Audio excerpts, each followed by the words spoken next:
السلام عليكم ورحمة الله وبركاته. الحمد لله رب العالمين، وأصلي وأسلم على أشرف خلق الله سيدنا محمد وعلى آله وصحبه وسلم.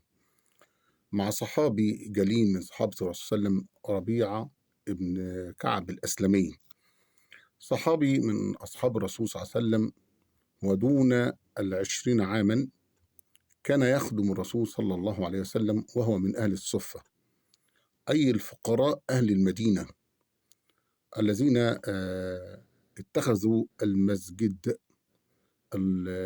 بيوتهم، يفترشون الأرض وينامون في المسجد، وأهل المدينة يعطفون عليهم بالطعام والشراب وغير ذلك، ومن فقراء أهل المدينة. وكان خادم للحبيب المصطفى صلى الله عليه وسلم.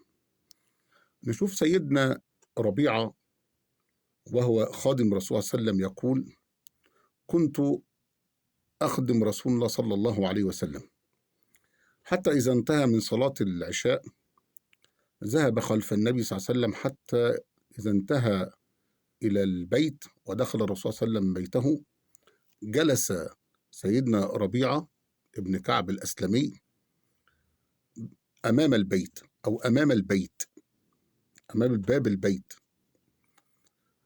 يقول في نفسه: لعل الرسول صلى الله عليه وسلم يحتاج إلى شيء فأقضي له حاجته. يعني بيقول أنا بجلس أمام بيت النبي صلى الله عليه وسلم، يمكن الرسول صلى الله عليه وسلم يجي بالليل، أي وقت من الليل يحتاج شيء فيلاقيني موجود أنفذ له أمره.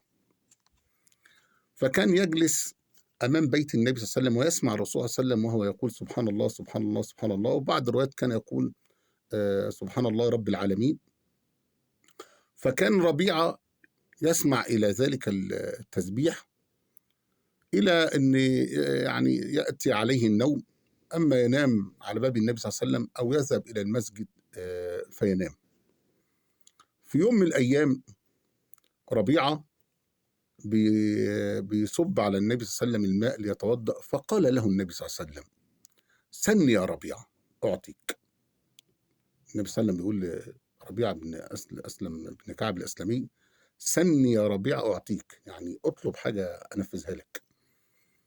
والنبي صلى الله عليه وسلم شاف إن هو يعني من فقراء أهل المدينة، فعاوز النبي صلى الله عليه وسلم يعني نوع من التكافل، إن هو يعني يسأله أي حاجة فالنبي صلى الله عليه وسلم ينفذها له. فقال: أمهني يا رسول الله، يعني الإجابة مش النهاردة، يعني سيبني بكرة بعده.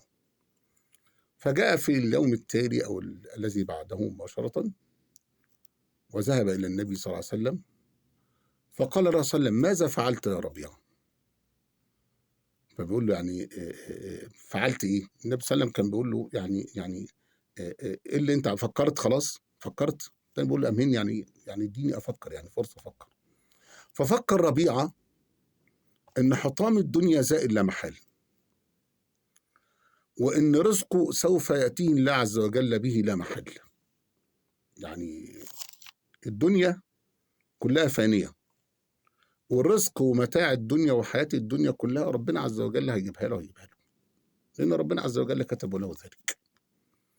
ففكر ربيعة إن يطلب من النبي صلى الله عليه وسلم حاجة في الآخرة وليس في الدنيا. شوف التفكير المهم يعني. فقال له النبي صلى الله عليه وسلم: ماذا فعلت؟ قال: يا رسول الله، أسألك مرافقتك في الجنة.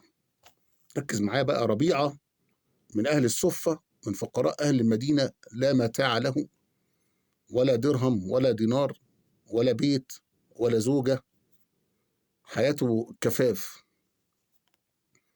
ولما جه يطلب بص للآخرة، ما بصش للدنيا. النبي صلى الله عليه وسلم يقول له: أو غير ذلك يا ربيعة، يعني طب حاجة تانية غير دي، أو غير ذاك. يقول له مرة: أو غير ذاك. قال: هو ذاك يا رسول الله، هو ذاك يا رسول الله. فقال النبي صلى الله عليه وسلم: أعني على ذلك بكثرة السجود. من أراد أن يكون رفيق النبي صلى الله عليه وسلم في الجنة فليسجد لله عز وجل. من أراد أن يكون رفيق النبي صلى الله عليه وسلم فلتكن له صلاة بين يدي الله عز وجل بالليل وبالنهار، ويطول السجود لله عز وجل.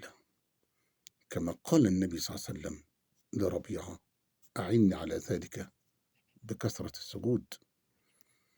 فيا ريت يكون لنا وقفة بين يدي الله عز وجل، نصلي ركعتين بالليل ونصلي بالنهار ونكثر السجود وندعو الله عز وجل أقرب ما يكون لعبد ربه وهو ساجد. فادعوا الله وأنتم ساجدون كما قال النبي صلى الله عليه وسلم. وصلى الله وسلم على سيدنا محمد وعلى آله وصحبه وسلم. السلام عليكم ورحمة الله وبركاته.